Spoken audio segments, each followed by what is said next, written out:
मेरा नाम दीपक नंदा है। मैं आईआईटी खड़गपुर का इलेक्ट्रॉनिक्स ब्रांच से हूँ। अ, मैं उड़ीसा भुवनेश्वर से बिलोंग करता हूँ। मेरा जेईई एडवांस का रैंक 848 था और आज मैं ग्रेविटेशन चैप्टर पढ़ाने जा रहा हूँ। तो ग्रेविटेशन हमारा चैप्टर 7 है क्लास 11 का, जो कि जेईई मेन और जेईई एडवांस में बहुत इम्पोर्टेंट कॉन्सेप्ट है।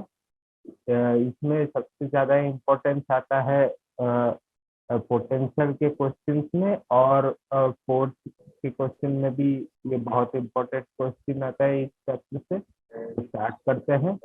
पहले ग्रेविटेशन हमारा एक फोर्स को बोलते हैं जो कि दो ऑब्जेक्ट के बीच में हम देखते हैं। ये एक एट्रैक्शन फोर्स हमेशा होता है, जो कि इन दोनों के मास के ऊपर डिपेंड करता है और इनके स्क्वायर ऑफ डिस्टेंस के साथ ये घटता है। तो हम ग्रेविटेशनल फोर्स को ऐसे लिखते हैं, F = G m1 m2 bye, अगर ये डिस्टेंस r है, अगर r नहीं तो d मान लेते हैं, तो ये d²। तो ये हो गया हमारा ग्रेविटेशनल फोर्स। इसके बाद हम स्टार्ट करते हैं इस चैप्टर में। पहले आता है हमारा केपलर लॉज। केपलर के 3 लॉज हैं, law of orbit, law of area और लॉ ऑफ पीरियड। तो लॉ ऑफ ऑर्बिट बोलता है कि हमारा कोई भी प्लैनेट अगर एक सन के चारों तरफ घूमता है, या इसको हम प्लैनेट और सन के जगह पे कोई भी बॉडी अगर घूमता है एक बड़ा सा बॉडी के चारों तरफ, तो उसमें भी ये अप्लीकेबल होगा। जैसे हम प्लैनेट्स और मून के बीच में भी ऐसा देखते हैं। तो इसमें बोलता है कि जो घूम रहा है बॉडी, वो एक एलिप्स के फॉर्म में घूमता है, जिसका दो फोकस होता है, F1 F2। यहाँ पे हम देख सकते हैं S1 एस डैश इसको दिया गया है। तो एक फोकस में हमारा बड़ा ऑब्जेक्ट रहता है। तो उसके बाद सेकेंड लॉ पे चलेंगे तो लॉ ऑफ एरिया है। तो इस लॉ के हिसाब से हमारा यह स्मॉलर बॉडी जब भी रोटेशन करता है, तो उसके द्वारा जो एरिया कवर किया जाता है, जैसे कि टाइम t1 में इतना एरिया कवर किया गया और टाइम t2 में मान लेते हैं इस तरफ इतना एरिया कवर किया गया, तो ये एरिया और ये एरिया सेम होगा। यह अगर ये टाइम सेम हुआ, अगर t1 = t2, then a1 = a2।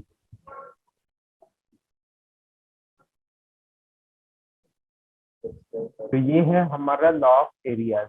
Area covered in same time is same, हमेशा ये होगा।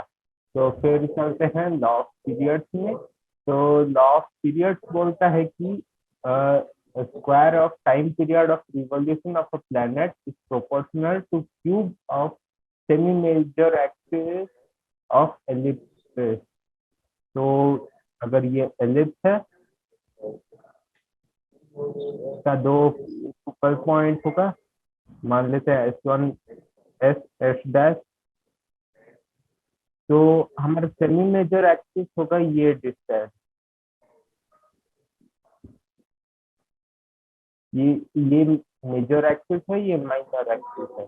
तो सेमी मेजर एक्सिस को हम ए से रिप्रेजेंट करेंगे। तो इसमें हम बोल सकते हैं कि t², टी है time period of rotation, is proportional to a³, जहाँ ए है सेमी मेजर एक्सिस। तो ये है हमारा लॉ ऑफ पीरियड। और उसके बाद इन सब से हमारे सर न्यूटन ने डराइव किया था हमारा यूनिवर्सल लॉ ऑफ ग्रेविटेशन, जो है F = G m1 m2/r²। ये लॉ डिफाइन करता है हमारा सारा मोशन जो कि ग्रेविटेशन के अंडर होता है, वो हम इस लॉ से निकालते हैं। तो फिर हम चलते हैं इस लॉ के जो सामने जो कांस्टेंट है जी, उसको तो कैसे निकालना है। तो इसके लिए हमको कुछ नहीं, इसी लॉ से निकाल सकते हैं force into R square by m1 m2। तो ये हमें जी का वैल्यू दे रहा है। तो इसको हम कैंडिविस एक्सपेरिमेंट से निकालते हैं, जो कि हमारे हिंदी केवेंडिश ने निकाला था फर्स्ट टाइम। तो उसमें दो रॉड होता है जो कि अट्रैक्ट होता है ग्रेविटेशनली दो बड़े ऑब्जेक्ट के साथ। तो उसमें जितना डिफ्लेक्शन होता है उसका टॉर्क मेजर करके हम निकालते हैं।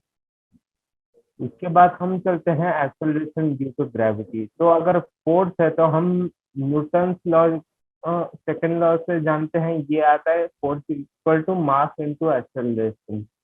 तो अगर ग्रेविटेशनल फोर्स लग रहा है और मास बॉडी का सेम है तो हम लिख सकते हैं gravitational force m1 m2 by R square. अगर ये इसमें से एक ऑब्जेक्ट हमारा अर्थ है, मान लेते हैं m2 हमारा अर्थ है, तो मास कैपिटल M जो कि अर्थ का मास है, और r हो जाएगा हमारा रेडियस ऑफ अर्थ। अगर हम सरफेस पे हैं, अगर ये अर्थ है, हम इसके सरफेस में है r डिस्टेंस में, और इसका मास है m। तो ये हो जाएगा, ये है हमारा बॉडी का मास जो है m1 इंटू a।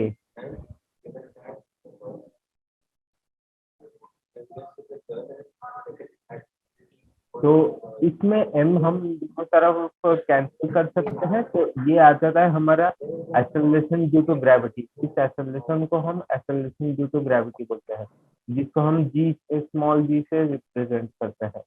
इसका वैल्यू हो गया हमारा G capital M by R square. तो ये बॉडी के मास से इंडिपेंडेंट है और सिर्फ अर्थ के मास और अर्थ के रेडियस पे डिफाइन होता है।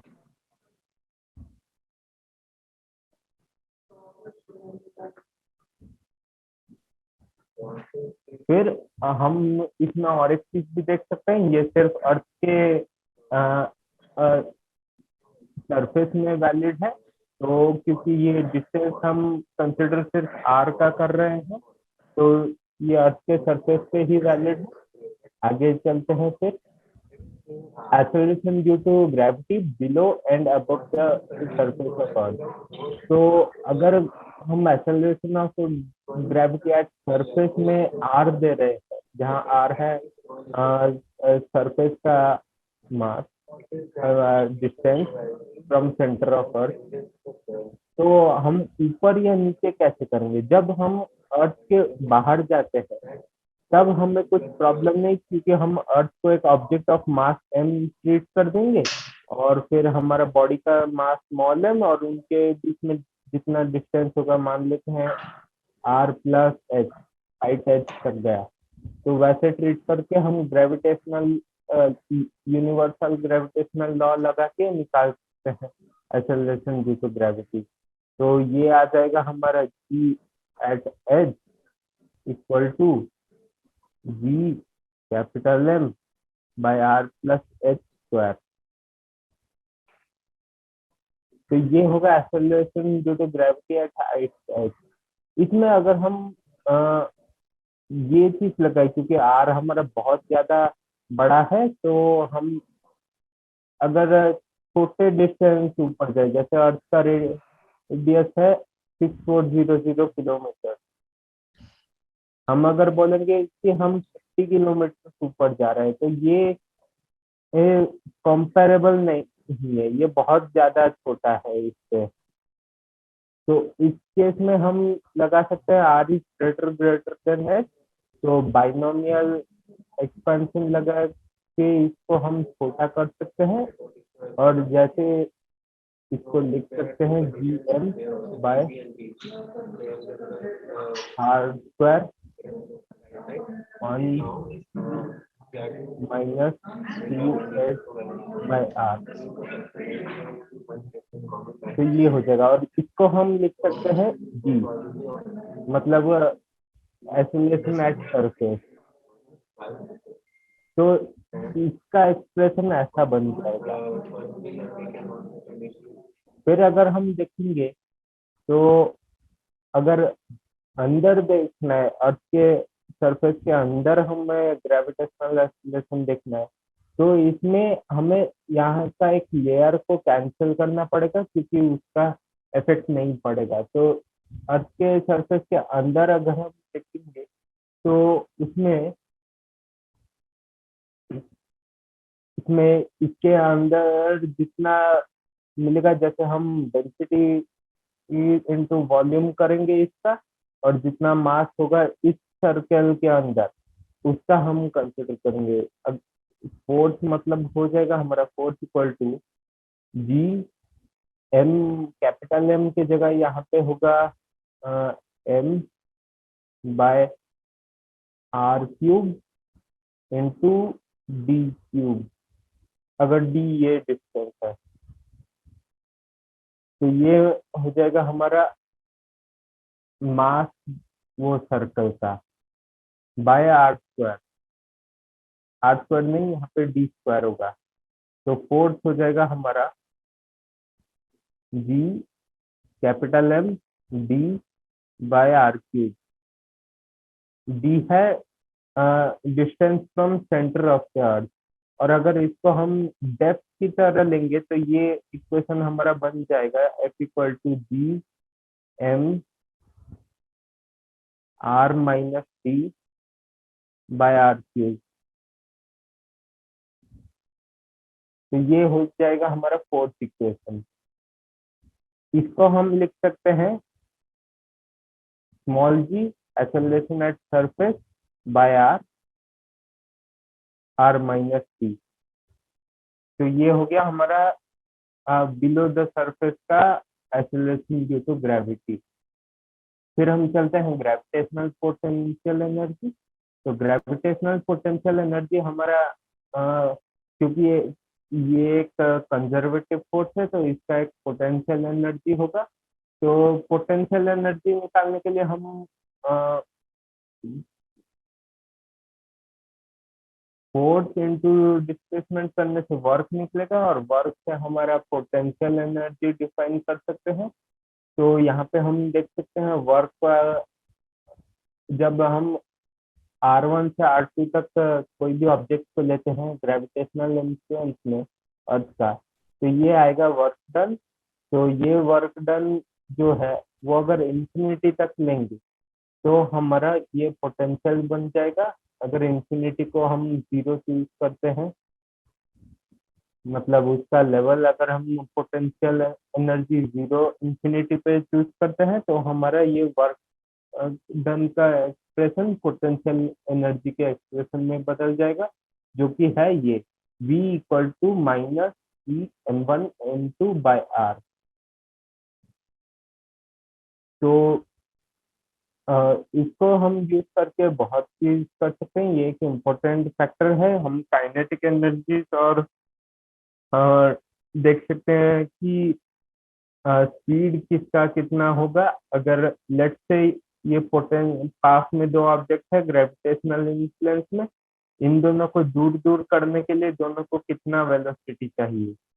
तो अ, वैसे ही अगर हम अर्थ के केस में कंसिडर करेंगे, अगर अर्थ यहाँ पे है, एक ऑब्जेक्ट अर्थ के ऊपर है और उसको हम स्पीड v देते हैं, तो इंफिनिटी को पहुंचाने के लिए ये स्पीड v कितना होगा, तो उसको हम एस्केप स्पीड बोलते हैं। अर्थ के केस में इसको कैलकुलेट करके हमें मिलता है कि ये होता है escape speed root over of two G small G R. R है रेडियस ऑफ अर्थ। तो ये है अर्थ के केस में एस्केप स्पीड। इसको कैलकुलेट करने के लिए इनिशियली हम सिर्फ पोटेंशियल एनर्जी मानते हैं G M one M by R, और फिर इंफिनिटी तक पहुंचाने के लिए हम एक काइनेटिक एनर्जी भी इनिशियली मानेंगे, half M one V square. और finally potential energy zero, kinetic energy zero. तो इसको हम यूज करके v का वैल्यू निकालेंगे जो है root over of two G R. आगे चलते हैं। सैटेलाइट का कॉन्सेप्ट सेम ही है।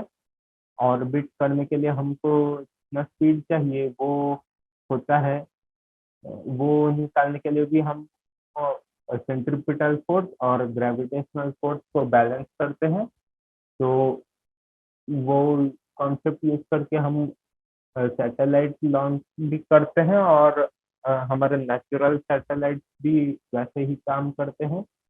फिर आगे चलेंगे तो एनर्जी ऑफ ऑर्बिटिंग सैटेलाइट में अगर हम देखेंगे तो काइनेटिक एनर्जी एक सैटेलाइट का होता है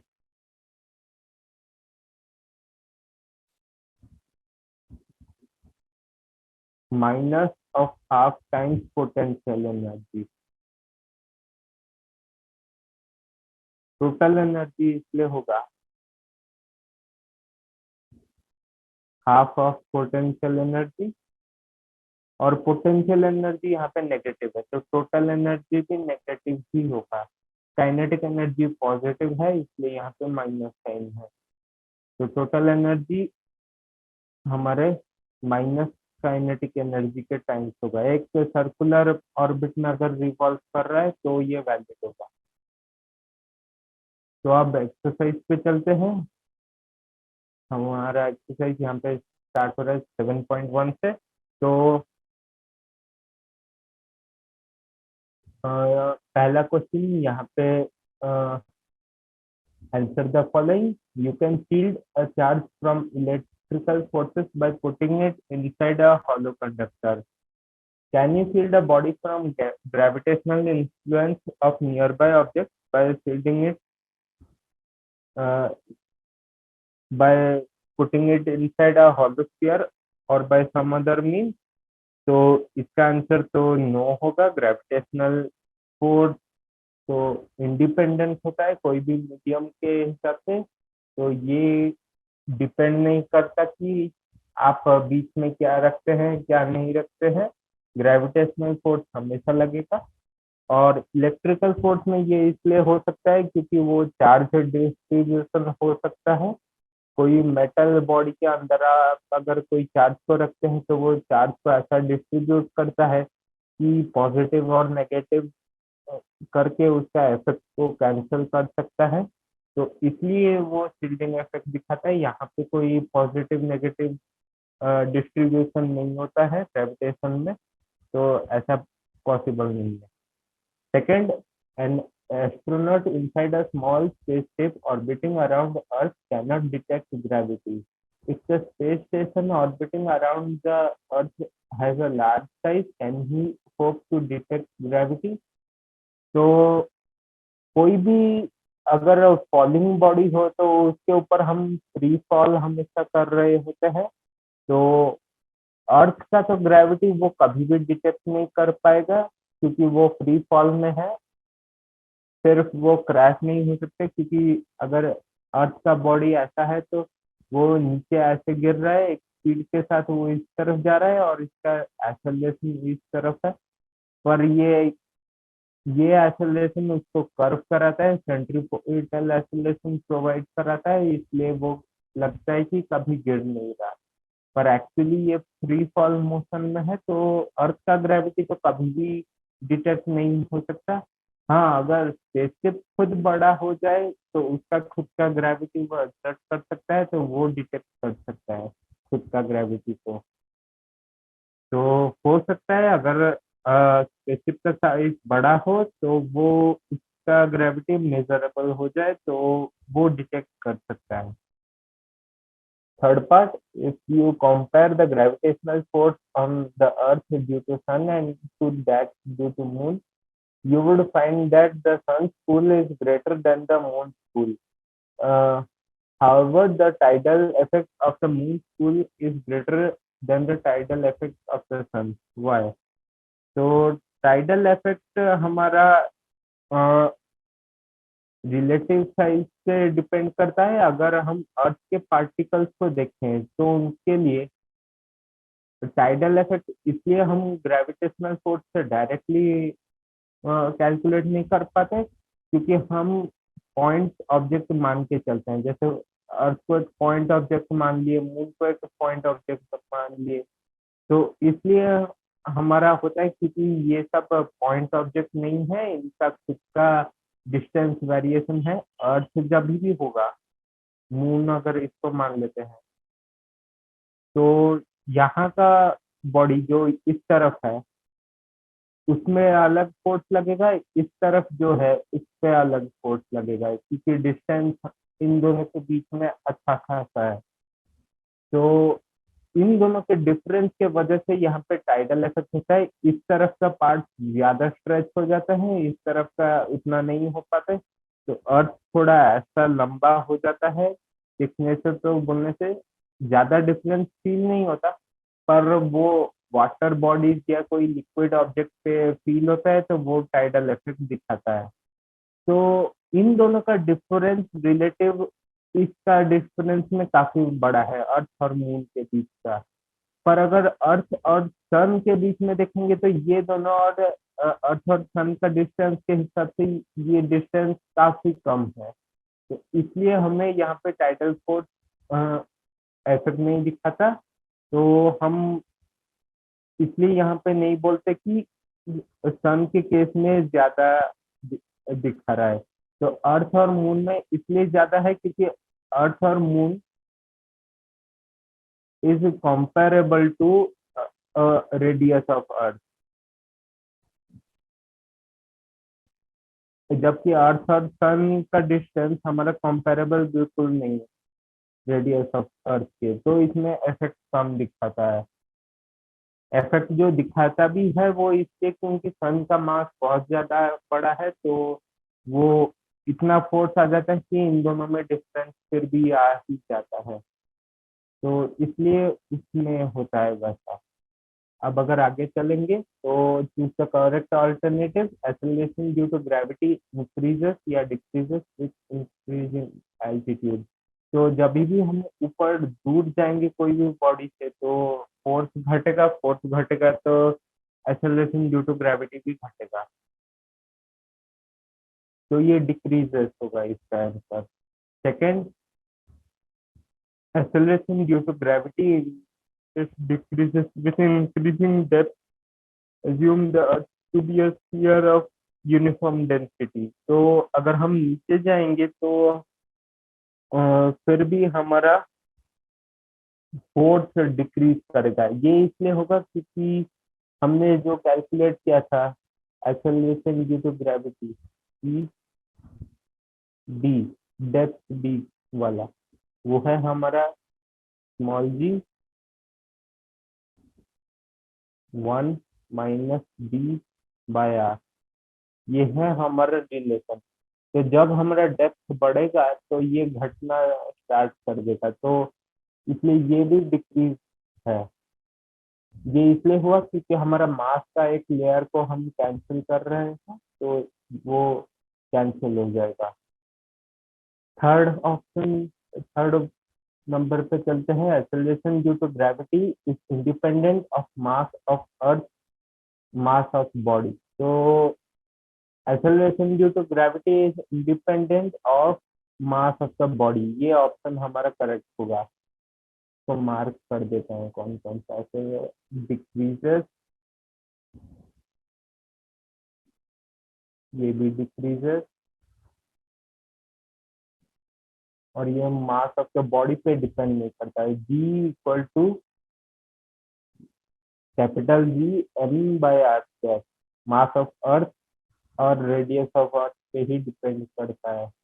the formula -c capital M small m into 1/r2 minus 1/r1 is more/less accurate than the formula mg r2 minus r1 for the difference of potential energy between 2 points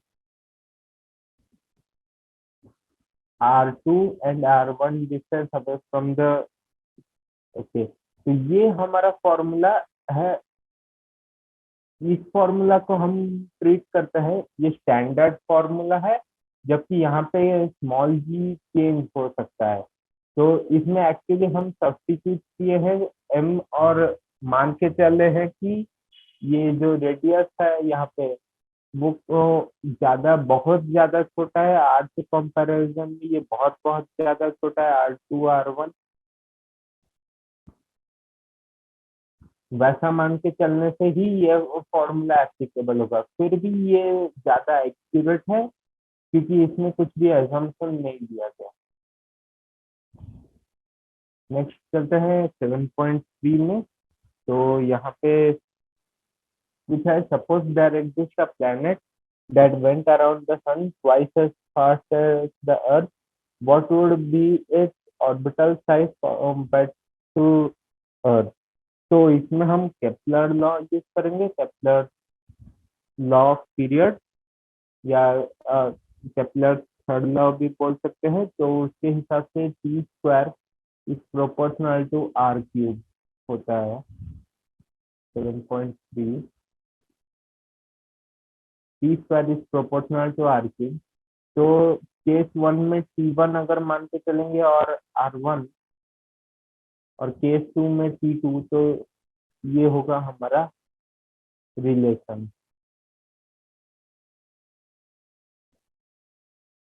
तो इसमें हमें पूछा है कि what would be the it's orbital size. तो T1 को हम अर्थ का मान लेते हैं, CE/RE। इसको हम प्लेनेट का मान देते हैं, जिसका प्लेनेट का। तो अगर ये ट्वाइस एज फास्ट जाएगा तो इसका टाइम पीरियड हमारे अर्थ के रोटेशन के हिसाब से आधा होगा। तो ये CE/2 होगा, TE²/4, 4 ऊपर आ जाएगा, ये कैंसिल हो जाएगा। तो R2 cube equal to RE³ /4। तो R2 हो जाएगा हमारा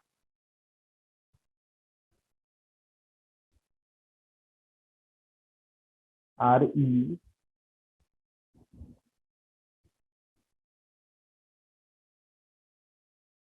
बाय 2⁻²/3। तो अगर ये देखेंगे, 4 का क्यूब रूट लगभग होगा 1/4। 0.25 का क्यूब रूट अगर देखेंगे तो ये होगा हमारा,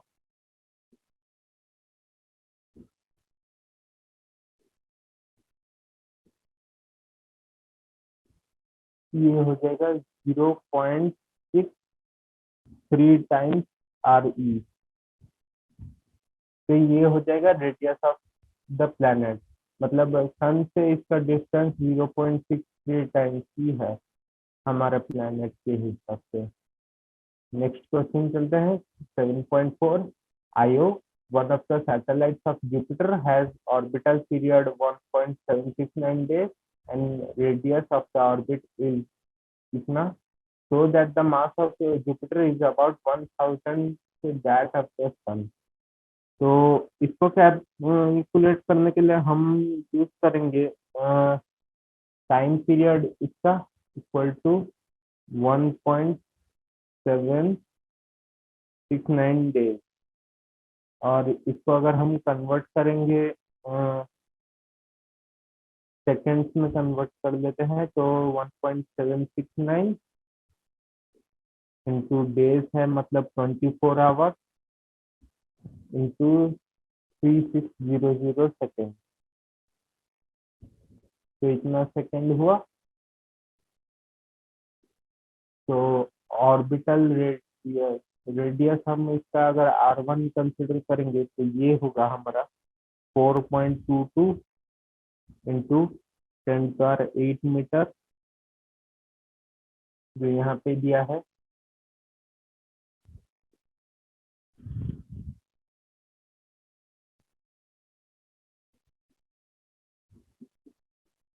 तो इसको अगर हम सन के मास से कंपेयर करना चाहेंगे तो हम यूज करेंगे केपलर थर्ड लॉ को, जिसमें बोलता है T² इक्वल टू 4π² /GMR²R³ तो ये है केपलर लॉ का कांस्टेंट। ये अच्छा चीज है याद रखने का। तो हम इसको यूज करेंगे। और इसमें ये है मास ऑफ जुपिटर और ये है आयो का टाइम पीरियड और ये है आयो का रेडियस। फिर हम अर्थ का यूज करेंगे। Time period equal to 4 pi square by G M sun. तो ये मास ऑफ सन हो जाएगा और ये हमारा अर्थ का सन के साथ जितना डिस्टेंस है वो हो जाएगा। तो हमको इन दोनों का कंपैरिजन चाहिए।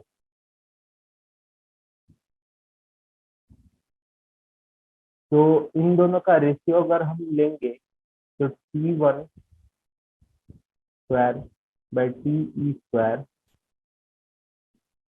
Equal to 4 pi. 4 pi cancel हो जाएगा।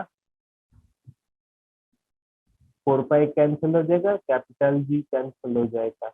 यहाँ पे mass of sun by mass of Jupiter R1 cube by RE cube. तो ये हो जाएगा हमारा इक्वेशन। इसको सॉल्व करेंगे तो हमारा इसका ये है 1.769 डेज। हमारा इसका है 365 स्क्वायर।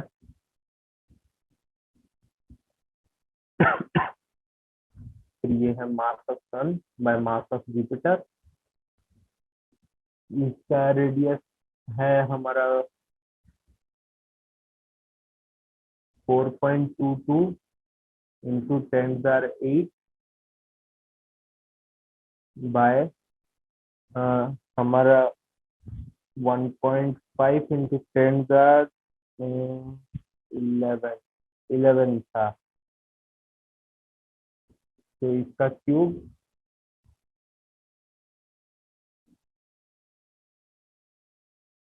तो इसमें अगर हम इसको कैलकुलेट करेंगे तो यहाँ पे 10⁸ यहाँ से कटा 10⁻3।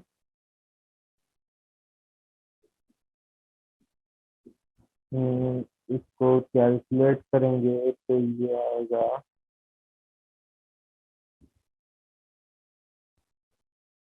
1.5 इंटू 10⁻9 बाय 4.22 का क्यूब बाय 365। इसको 3.65 कर देते हैं। 3.65 बाय 1.769 का स्क्वायर इंटू 10⁻4। कटा ये 10⁻5 हो गया।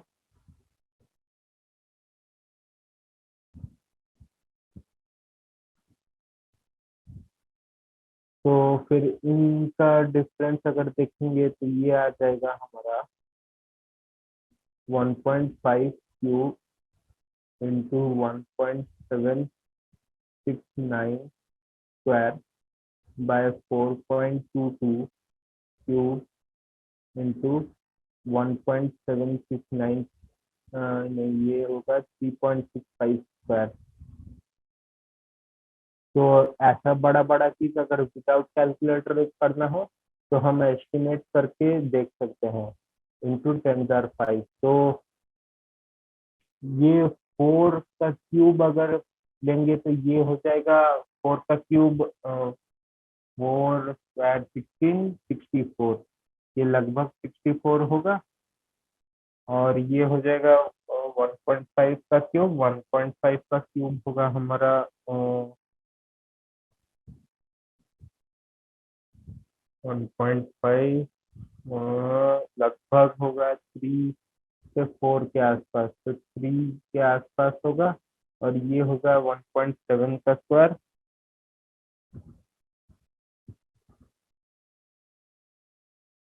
तो ये भी लगभग 3 के आसपास होगा। और ये होगा 3.65 का स्क्वायर। 3.6 लगभग होगा 3 का स्क्वायर है 9, 4 का स्क्वायर है 16, तो लगभग 12 13 के आसपास होगा। 12 मान लेते हैं, तो ये हम देख सकते हैं इसका ऑर्डर आएगा 64 × 12 बाय 9। ये लगभग 100 के आसपास ऑर्डर आ रहा है।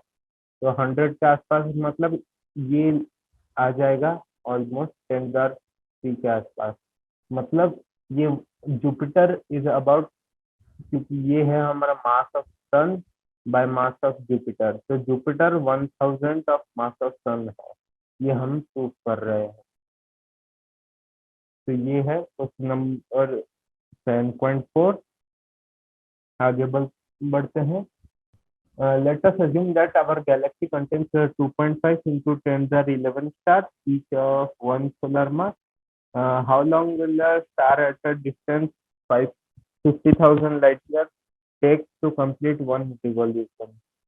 तो हम जानते हैं कि केपलर लॉ यूज करेंगे। तो यहाँ पे mass equal to 4 pi square, mass को इस तरफ ले आए और टी स्क्वायर को नीचे ले आएंगे, तो r³ बाय टी स्क्वायर जी।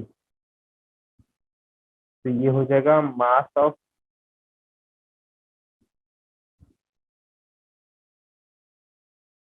टाइम पीरियड निकालना है, तो टाइम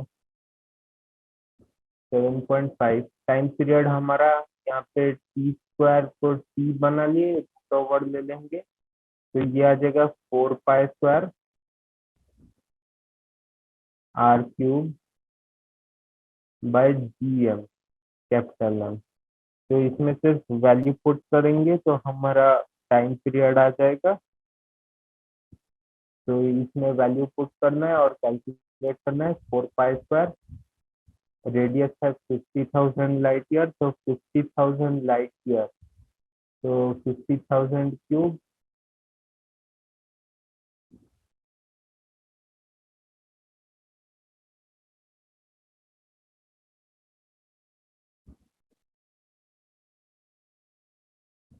इंटू 10, ये होता है लाइट ईयर, होता है लगभग 10 to the power 16, तो 16 का क्यूब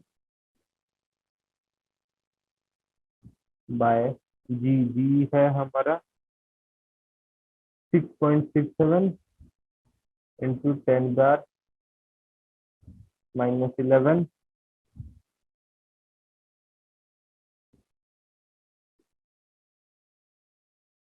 और ये है हमारा मास। मास मतलब 2.5 इंटू 10⁻11 स्टार्स हैं, और वो ईच है 1 सोलर मास, मतलब सन का मास। तो सन का मास होता है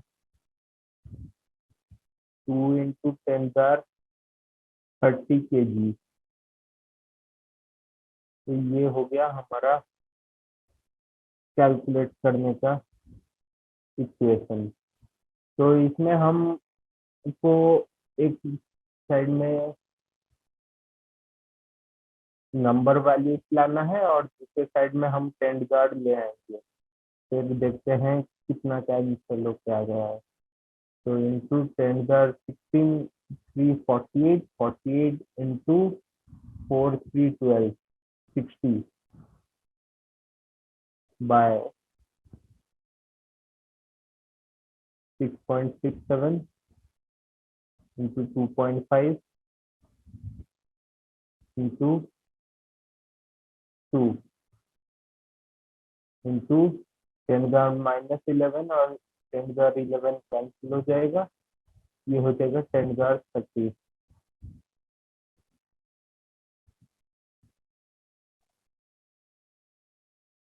फिर ये कैंसिल करके हम 10⁻30 आ जाएगा। इसका बाहर एक half to the power half था, ये नहीं भूलना है।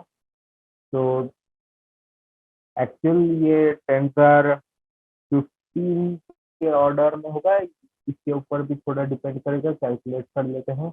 ये 2.5 इंटू 2 5 हो जाएगा, इन दोनों कैंसिल करके 5 ये 25, तो 25 इंटू 4 100 आ जाएगा, जो कि बाहर जाके इसमें 100 ऐड हो जाएगा, 32 हो जाएगा, ये कैंसिल हो जाएगा। Pi square by 6.67 to the power half into 10^16 second.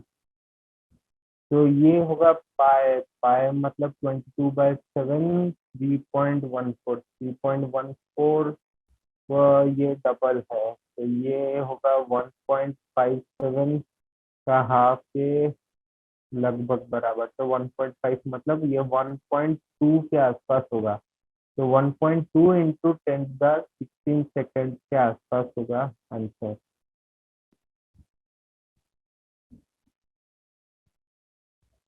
तो 7.6 चलते हैं।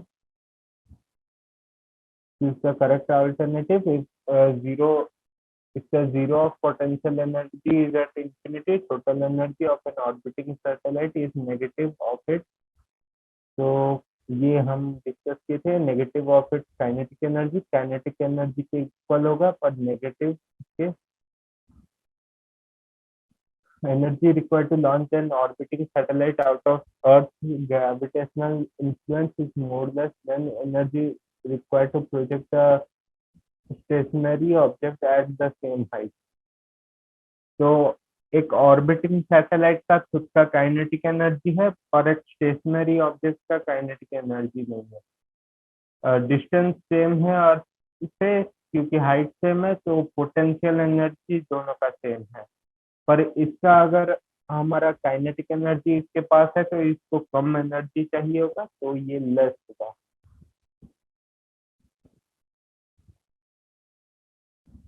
नेक्स्ट 7.7 चलते हैं।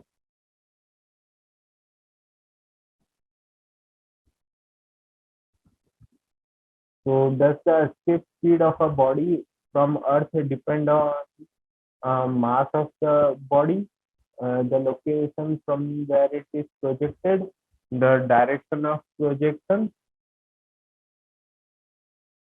height of the location from where the body is launched। तो एस्केप स्पीड हम जानते हैं, escape speed V equal to √2 GRE।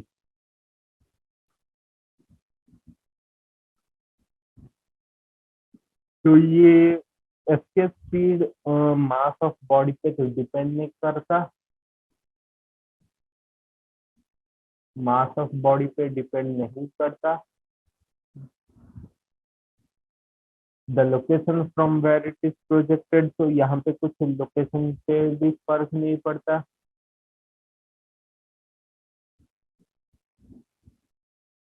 Direction of projection, अगर अर्थ के सरफेस के अंदर से ना हो, तो डायरेक्शन भी यहाँ पे कुछ मैटर नहीं करता। ये तो डायरेक्टली हम एनर्जी कंजर्वेशन निकाल रहे हैं, तो ये भी फर्क नहीं पड़ेगा। Height of the location from where, तो इसमें फर्क पड़ेगा, क्योंकि हमारा पोटेंशियल एनर्जी चेंज हो जाएगा, तो ये इक्वेशन से मॉडिफाई करना पड़ेगा। ये सिर्फ सरफेस ऑफ अर्थ पे ही वैलिड है, तो ये डिपेंड करेगा। नेक्स्ट हम 7.8 पे चलते हैं। Comet orbit the sun in a highly elliptical orbit, does the comet have a constant linear speed. तो एक हाईली एलिप्टिकल ऑर्बिट में कॉमेट की अगर सन है, तो यहाँ पे कॉमेट है, तो हाईली एलिप्टिकल ऑर्बिट में चल रहा है, तो कांस्टेंट लीनियर स्पीड वो तो नहीं होगा, पास में ज्यादा डिस्टेंस कवर करना है इसको, लॉ ऑफ एरिया के हिसाब से दूर में हमारा कम एरिया कवर होगा।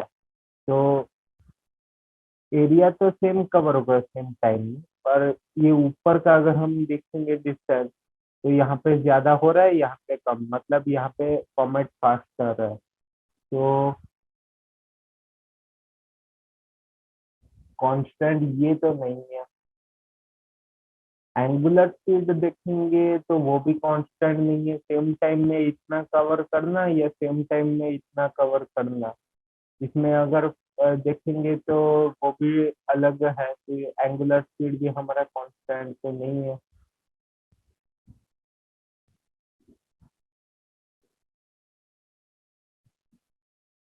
तो फिर एंगुलर मोमेंटम देखेंगे तो कंजर्वेशन ऑफ एंगुलर मोमेंटम होता है, तो वो तो वैलिड है। फिर काइनेटिक एनर्जी तो स्पीड पे डिपेंड करता है, स्पीड चेंज हुआ तो काइनेटिक एनर्जी चेंज होगा। पोटेंशियल एनर्जी तो टोटल एनर्जी कांस्टेंट है, काइनेटिक एनर्जी चेंज हो रहा है तो पोटेंशियल एनर्जी चेंज होगा, तो ये भी चेंज होगा। टोटल एनर्जी कांस्टेंट है।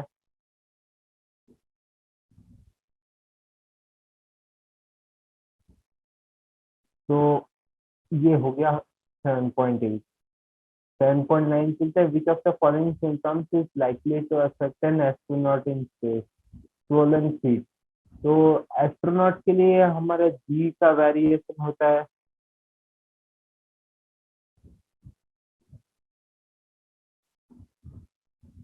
फ्री फॉल होता है। तो जब हम अर्थ के ऊपर होते हैं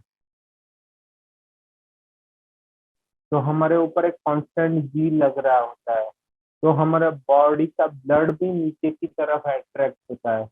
तो जब हम स्पेस में होंगे तो कोई भी जी नहीं होगा, तो वो बॉडी का ब्लड हम चारों तरफ हमारा फैलता है, तो हमारा बॉडी इस एनवायरनमेंट में एक्वेंटेड है, इसमें नहीं है, तो हमारा पीठ पे ज्यादा ब्लड नहीं जाएगा, सिर पे ज्यादा ब्लड जाएगा, तो वो सब प्रॉब्लम होगा। स्वोलन पीठ होगा, स्वोलन फेस होगा, हेडेक होगा, ओरिएंटेशनल प्रॉब्लम होगा, ये सारा चीज हो सकता है।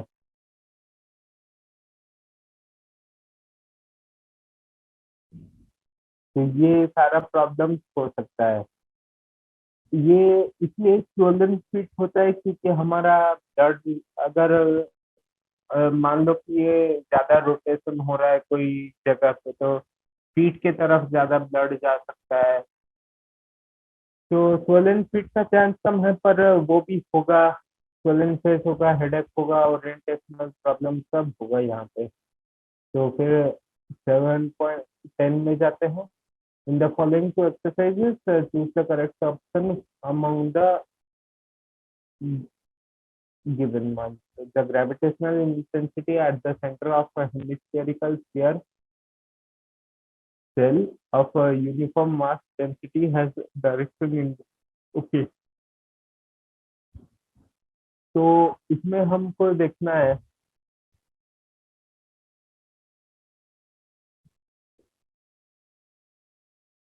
कि किस तरफ हमारा जा रहा है।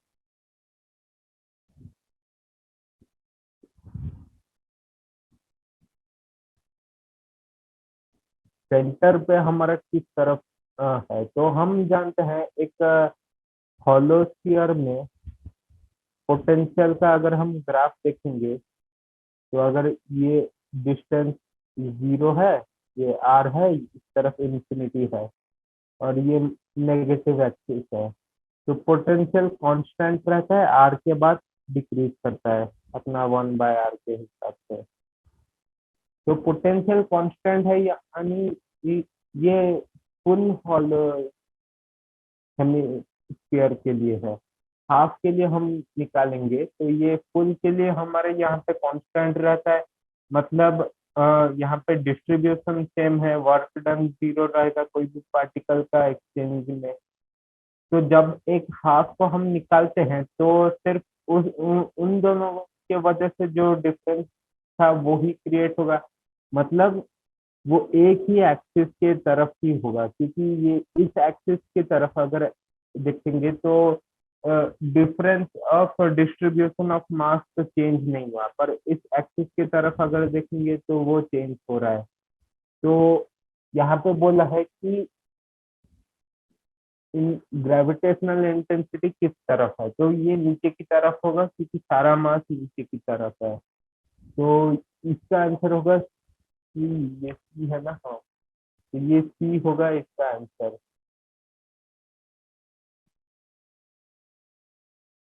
फिर 7.11 पे चलते हैं। For the problem the direction of gravitational intensity at arbitrary point C is indicated by the arrow.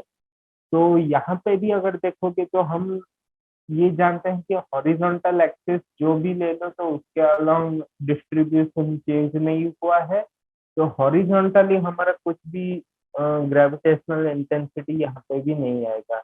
तो यहाँ पे हमारा यहाँ पे भी नीचे जाएगा, तो ये ई है, तो यहाँ पे ई डायरेक्शन में ये पॉइंट करेगा ग्रेविटेशनल इंटेंसिटी। फिर हम 7.12 को चलते हैं। Rocket is fired from earth towards sun at what distance? At what distance from the earth centre is the gravitational force on the rocket zero? तो इसके लिए हमको कुछ नहीं करना। Force due to earth equal to force due to sun, ये जब होगा तब वो नेट जीरो फोर्स एक्सपीरियंस करेगा। तो ये होगा G capital N E by distance X मान लेते तो X square equal to capital G mass of sun by distance between earth and sun minus X का स्क्वायर। ऐसा होगा। इसमें स्मॉल एम भी मल्टीप्लाई होगा। ये हो गया फोर्स ऐसी, और ये है ऐसी, तो ये अर्थ के साथ जितना डिस्टेंस में है। फिर हम कैंसिल करते हैं, जी और स्मॉल एम कैंसिल हो जाएगा। तो D minus X by X square equal to M S by M E.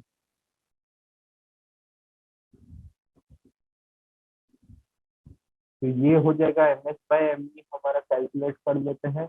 2 × 10⁻30 bye 6 × 10⁻24। तो ये है 10⁻6/3। तो D minus X by X equal to 10⁻3/√3। तो कैलकुलेट करेंगे। √3D minus √3x equal to 10⁻3x। तो √3 इस तरफ लाएंगे तो ये √3D equal to 10⁻3 plus √3x। तो x है हमारा √3/1000 प्लस √3 टाइम्स ऑफ d। तो 1000 के सामने √3 फर्क नहीं पड़ता है, इसलिए अप्रोक्सीमेटली हम कैंसिल कर देते हैं। तो √3/1000 इंटू डी, डी है हमारा 1.5 इंटू 10⁻11। ये हो जाएगा 1.5 इंटू 1.7 लगभग हो जाएगा 3 नहीं होगा, ये 3 से कम होगा। 3 लगभग हो जाएगा 2.6 के आसपास। 2.6 इंटू 10⁻8 मीटर, ये हो जाएगा डिस्टेंस। आगे चलते हैं। क्वेश्चन 7.13।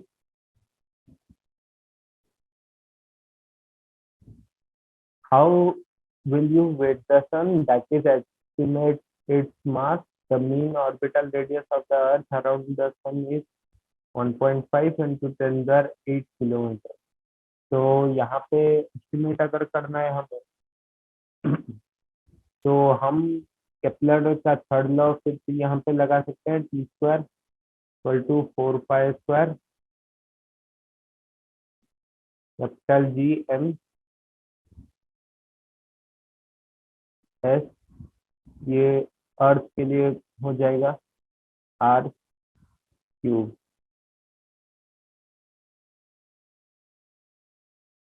तो mass of sun equal to 4 pi square distance from earth to sun का cube 1.5 cube into 10⁻³ by G 6.67 into 10⁻11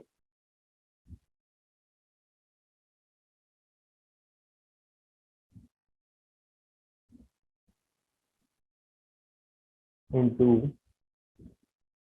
T square. तो टाइम पीरियड हमारा 365 डेज है, तो 365 इंटू 24 इंटू 3600 स्क्वायर। तो ये हो जाएगा हमारा मास ऑफ सन। ये अगर कैलकुलेट करेंगे तो हमें अगर अप्रोक्सीमेटली देखना है तो ये आएगा 4 pi square to 1.5 cube by 6.67 into 3.65 square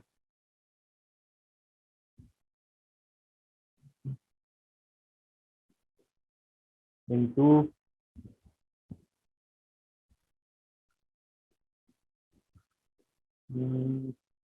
2.4 square into 3.6 square.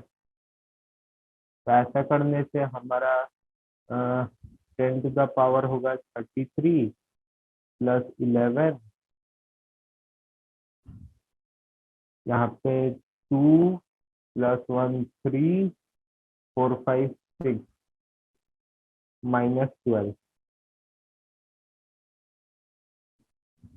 तो ये आएगा 10⁻32।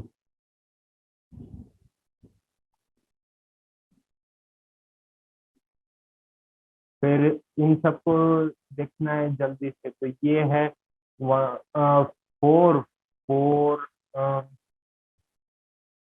पाई स्क्वायर, पाई है 3.14, तो 3.14 इंटू 4 करने से अगर इन सबका देखोगे तो ये लगभग 4 इंटू 3 इसका मतलब अप्रोक्सीमेटली इंटीजर जो सबसे पास है वो ले रहे हैं।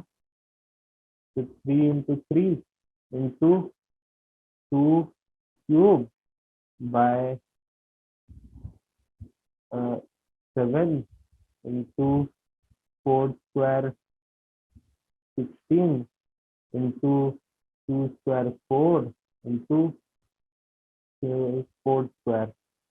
तो ये इसका आसपास ये आएगा, तो ये 4 कैंसल, 2 क्यूब 8 के टाइम्स में करने से ये 2, तो 9 बाय 4 स्क्वायर 16 इंटू 2 32 7 32 इंटू 7 आएगा 32 7 200 224। तो ये हो जाएगा 224 इंटू 10,000। ये लगभग होगा, अगर इसको देखोगे तो यहाँ पे अगर हम मल्टीप्लाई करेंगे 100 के साथ मल्टीप्लाई करना पड़ेगा, 900 बाई 224 इंटू 10,030। ये आएगा लगभग 3 × 10⁻30 के आसपास।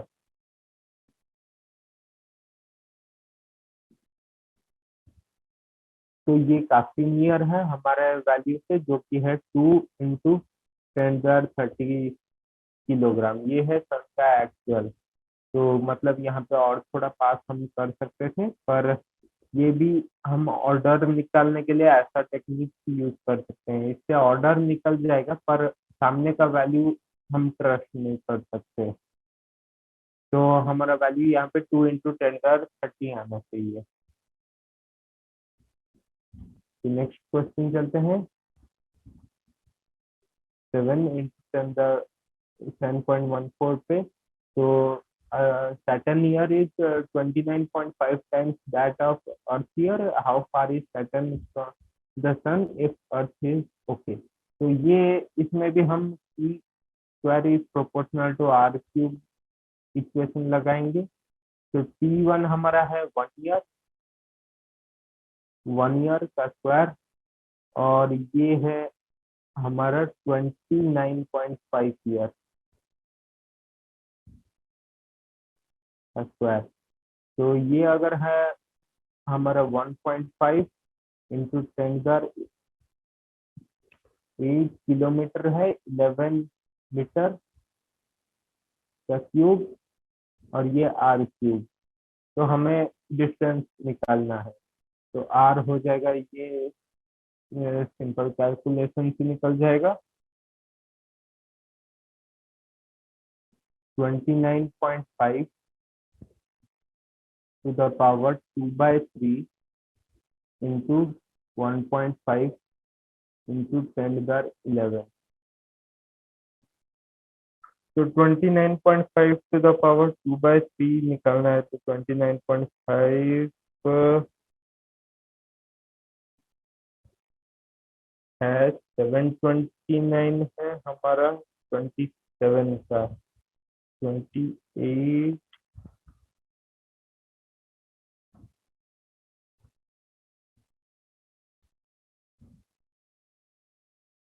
9 क्यूब है ना। तो 9 पॉइंट कितना टाइम होगा, 9 पॉइंट, ये कितना टाइम से होगा।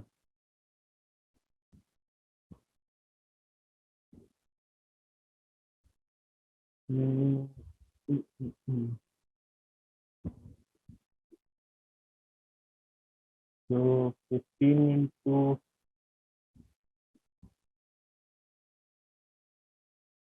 ये लगभग हो जाएगा 135। तो ये 1.4 इंटू 10⁻12 मीटर के आसपास हो जाएगा हमारा रेडियस। तो भी थोड़ा बड़ा हो सकता है। फिर हम 10.15 पे चलते हैं। Body weight 63 Newton on the surface of Earth. What is the gravitational force on it due to Earth at a height equal to half radius of Earth? तो अगर ये अर्थ है, रेडियस आर, तो ये r/2 और भी हाइट ऊपर गया है। तो हम यहाँ पे जानते हैं G capital M small M by R square, मतलब जो सरफेस पे था वो है फोर्स हमारा 69 न्यूटन। अब G capital M small M by R plus r/2 का स्क्वायर, मतलब 3r/2, 9r² बाय 4, 4 ऊपर जाएगा। तो ये कितना है, तो ये सिंपल है, इसमें 4/9 मल्टीप्लाई कर रहे हैं, इक्वल टू 4/9 टाइम्स 63, 9 7 63, 10 4 28 न्यूटन, मतलब फोर्स यहाँ पे 28 न्यूटन का हो। तो ये 28 न्यूटन का ग्रेविटेशनल फोर्स यहाँ पे लगेगा। चलते हैं। Assuming the Earth to be a sphere of uniform mass density, how much would a body weight half down the center of the Earth? if it weighted 250 Newton on the surface. तो half body of earth में तो इसके लिए हम use करेंगे G का expression, G at depth D equal to G at surface 1 - d/r। तो इसके बाद हमारा फोर्स यहाँ पे होगा mg के बराबर। तो सरफेस पे mg था, एट डेप्थ डी हो जाएगा mg फंक्शन ऑफ डी। तो यहाँ पे हमारा 250 न्यूटन था, ये 250 न्यूटन था। M G D depth D में अगर देखेंगे तो ये हो जाएगा एम जी टाइम्स 1 - d/r। तो डेप्थ यहाँ पे दिया है हमें तो हाफ डाउन, तो मतलब आधा डिस्टेंस यहाँ पे का, ये डी इक्वल टू r/2 हो जाएगा, इक्वल टू r/2। तो r कैंसिल, ये हाफ हो गया, तो ये इक्वल टू mg/2 हो जाएगा। मतलब ये है 125 न्यूटन। तो ये वेट हो जाएगा 125 न्यूटन के बराबर। फिर चलते हैं 7.17 पे। A rocket is fired vertically with a speed 5 km per second from the Earth's surface. How far from Earth does the rocket go before returning to the Earth? Okay, तो इसके लिए हम यूज करेंगे एनर्जी इक्वेशन। अर्थ के ऊपर ये vertically fire किया गया वेलोसिटी v के साथ। तो इनिशियल पोटेंशियल एनर्जी था G capital M small M by R, distance ये आर हो गया। फिर यहाँ पे पूछा है how far does the rocket go from the earth. अच्छा, तो ये टोटल डिस्टेंस हम डी मान देते हैं। फाइनल जहाँ पे ये जीरो हो जाएगा, ये रुक जाएगा एक जगह पे जीरो वेलोसिटी, जिसके बाद गिरना स्टार्ट करेगा। तो इसके साथ यहाँ पे इनिशियली एक काइनेटिक एनर्जी था, और ये एनर्जी कंजर्व होगा। यहाँ डिस्टेंस डी में इसका पोटेंशियल एनर्जी है G capital M small M by D, और काइनेटिक एनर्जी है जीरो। तो यहाँ से हमें डी निकालना है। तो half M V square equal to G capital M small M 1/r - 1/d। Small M यहाँ से कैंसिल हो जाएगा।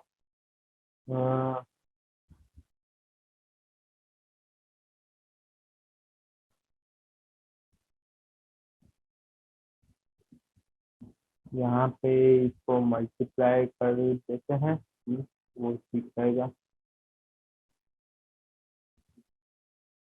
तो V square by 2gm equal to D minus R by R D.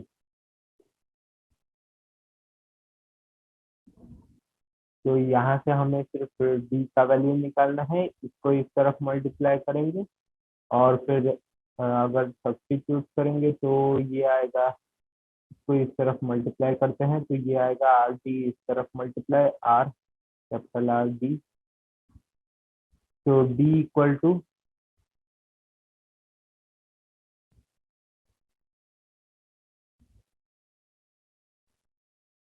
Are by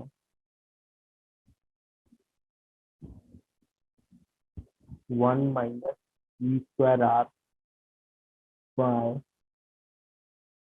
2gm।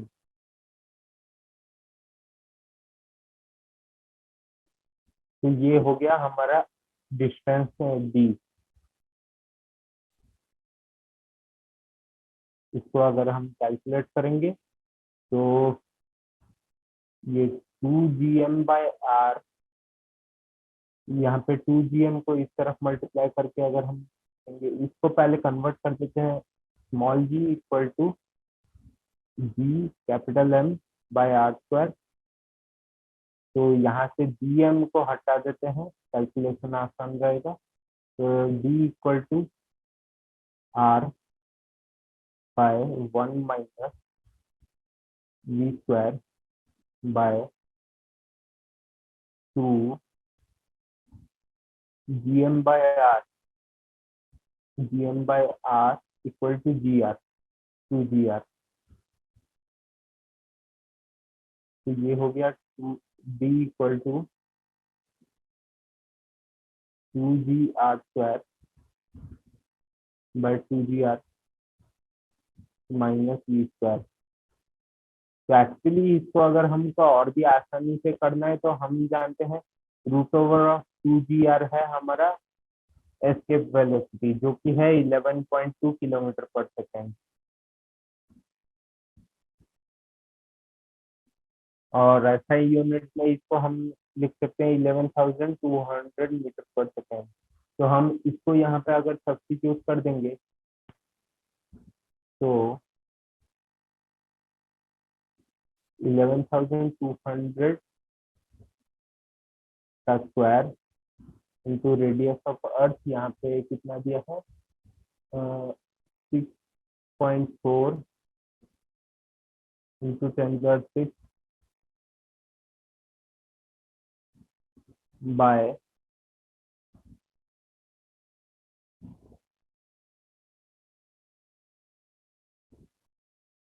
11,200 का square minus 5 kilometre था ना, 5 kilometre पर second, तो 5,000 का स्क्वायर।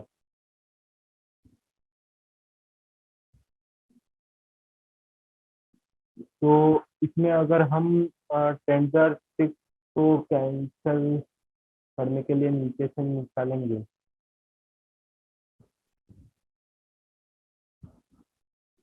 तो ये हो जाएगा 11.2 का square into 6.4 into 10⁻⁶ by 11.2 square minus 5 square, जो कि हो जाएगा 11.2।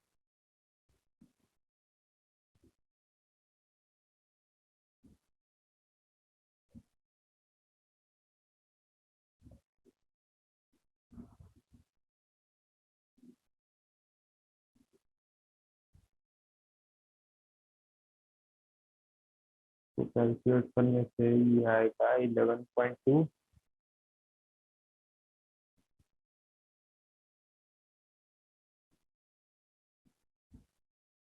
ये आएगा 100 आ जाएगा, नीचे लगभग 100 आएगा, 100.44।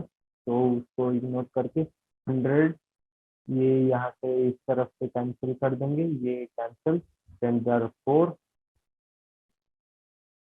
और 11.2 का स्क्वायर 11.2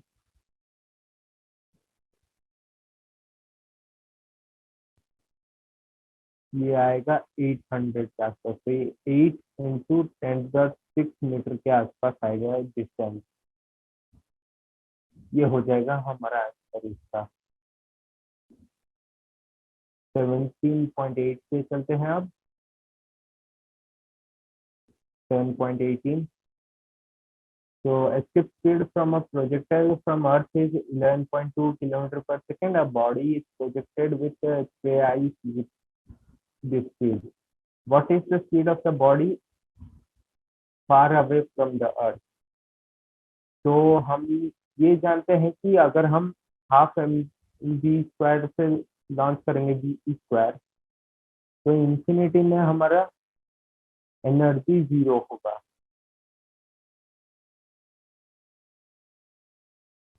तो मतलब अर्थ के सरफेस से इतना एनर्जी हमें पोटेंशियल के रूप में देना पड़ रहा है। तो अगर हाफ एम 3v का स्क्वायर मतलब 9 mve स्क्वायर से लॉन्च किया जाए तो इन्फिनिटी में हम जानते हैं माइनस होगा यहाँ पे हाफ एम वी स्क्वायर, तो ये आ जाएगा 4 mv²। इन्फिनिटी में इतना काइनेटिक एनर्जी है, तो स्पीड हो जाएगा ये equal to ½ mv² equal to 4 mve²। तो m cancel, v² equal to 8, मतलब v equal to 2√2 times escape velocity. ये हो जाएगा हमारा 1.4 इंटू 11.2, ये हो जाएगा हमारा 32 km/s के आसपास।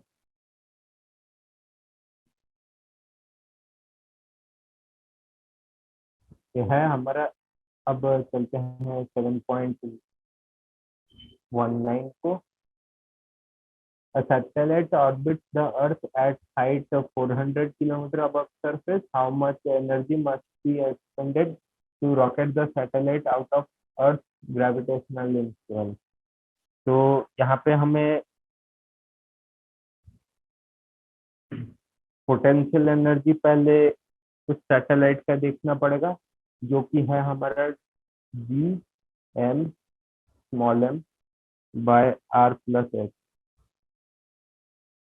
और काइनेटिक एनर्जी हम जानते हैं कि इसका आधा होगा, पॉजिटिव में होगा, और टोटल एनर्जी इतना होगा। ये है टोटल एनर्जी। पोटेंशियल एनर्जी में ये हाफ नहीं होता, तो ऑर्बिट कर रहा है तो हाफ सामने आएगा टोटल एनर्जी के। तो ये है पोटेंशियल एनर्जी के सामने ये हाफ आ गया, ये टोटल एनर्जी है। तो इतना एनर्जी हमें चाहिए अर्थ के ग्रेविटेशनल फील्ड से निकालने के लिए। तो ये है हमारा हाफ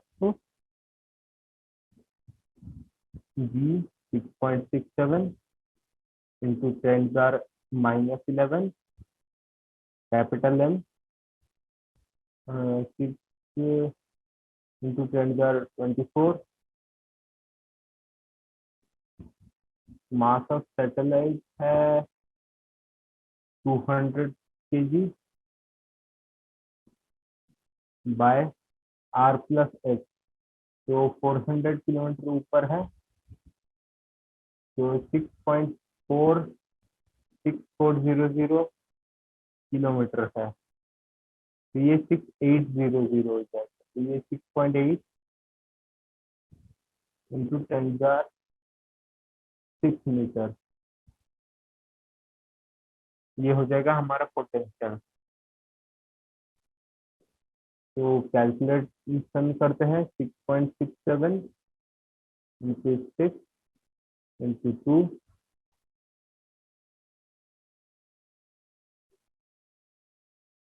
बाय 2 इंटू 6.8 इंटू 10⁻⁻11 +24, ये हो जाएगा 13। 13 + 2 15, 15 - 6 9 9। तो यहाँ से 2 कैंसिल, ये लगभग कैंसिल, मतलब ये होगा 5 पॉइंट कितना एक होगा, 5.9 के आसपास होगा। 5.9 इंटू 10⁻9 जूल। तो ये हो जाएगा आंसर।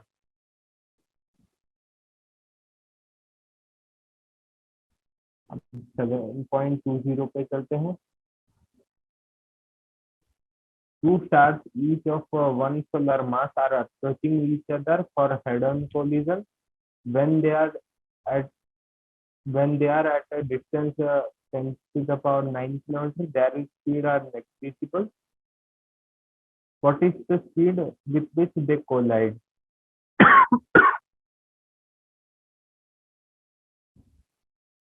तो पहले स्टार्स थे, उनके बीच में डिस्टेंस है d, फिर कोलाइड जस्ट होने से पहले उनके बीच में डिस्टेंस हो जाएगा 2r।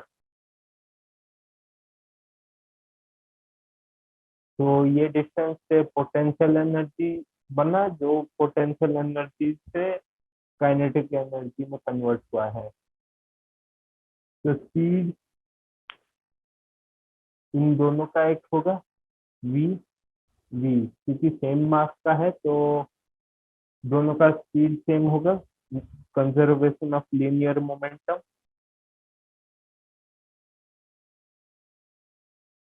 की वजह से v और v स्पीड से जा रहे हैं। तो इनिशियल पोटेंशियल एनर्जी होगा हमारा minus G capital M square by D square plus kinetic energy zero equal to final minus G capital M square, ये डी होगा सिर्फ, और ये होगा 2r plus half M V square, दोनों का होगा तो ये एम सी स्क्वायर हो जाएगा।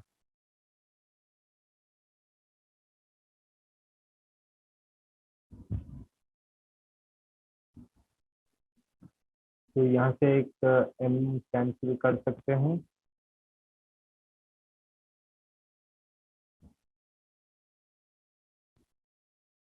We square equal to G capital M 1/2r minus 1/d। तो v इक्वल टू इसका रूट हो जाएगा, इसका वैल्यू हमको निकालना है।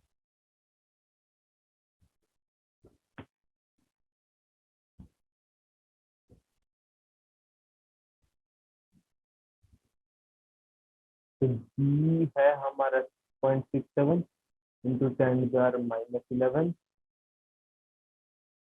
इंटू कैपिटल में है 2 इंटू 10⁻30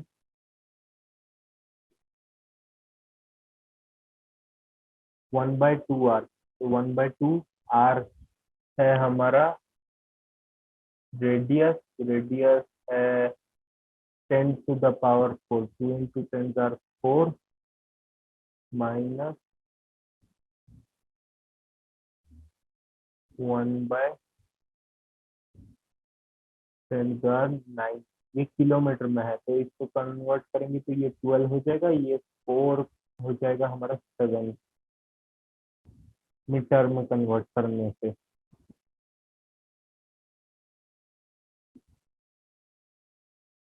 तो अगर हम 10⁸ हम मल्टीप्लाई अंदर करते हैं, इसमें बाहर रूट भी है,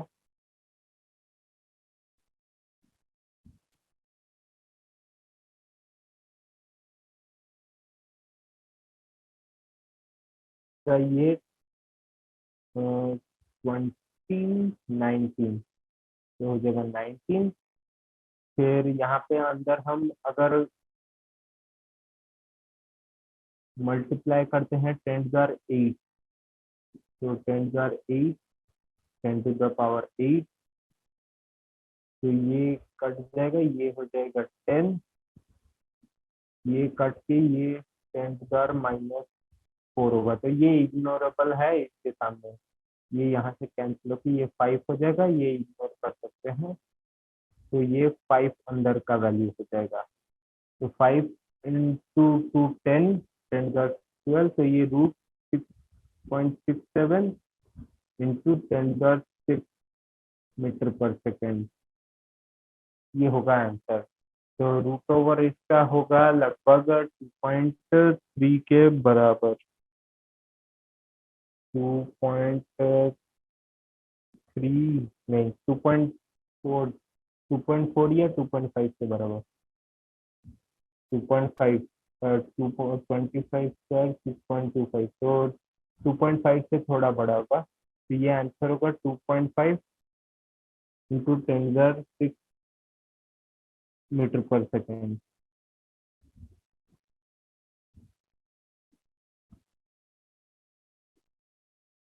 तो नेक्स्ट क्वेश्चन चलते हैं, क्वेश्चन नंबर 7.21.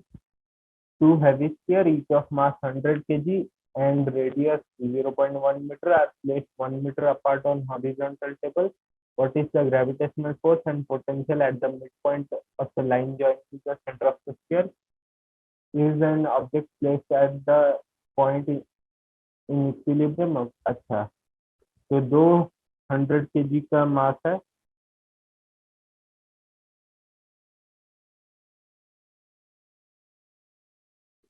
सेंटर में अगर हम देखेंगे ये सेंटर है, तो फोर्स इसके वजह से जितना है इसके वजह से भी उतना होगा, क्योंकि ये डिस्टेंस सेम है, का मास सेम है, तो इस तरफ gm/r², इस तरफ भी gm/r² लगेगा। तो सेंटर में फोर्स इक्वल टू 0 होगा। पोटेंशियल इन दोनों का ऐड हो रहा है, तो वो चलेगा G∩M/r, 2 टाइम्स हो जाएगा, तो ये हो जाएगा हमारा -6.67 इंटू 10⁻⁻11 टाइम्स m। m है 100 kg बाय r, डिस्टेंस है 0.1, 0.1 है रेडियस, रेडियस नहीं, यहाँ पे डिस्टेंस चाहिए 1 मीटर अपार्ट, मतलब ये है 0.5 होगा डिस्टेंस,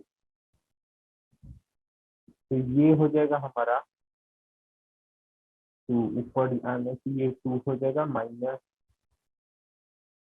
-400 इंटू 6.67 इंटू 10⁻⁻11, जो कि हो जाएगा -2.67 इंटू 10⁻⁻8 जूल पर केजी।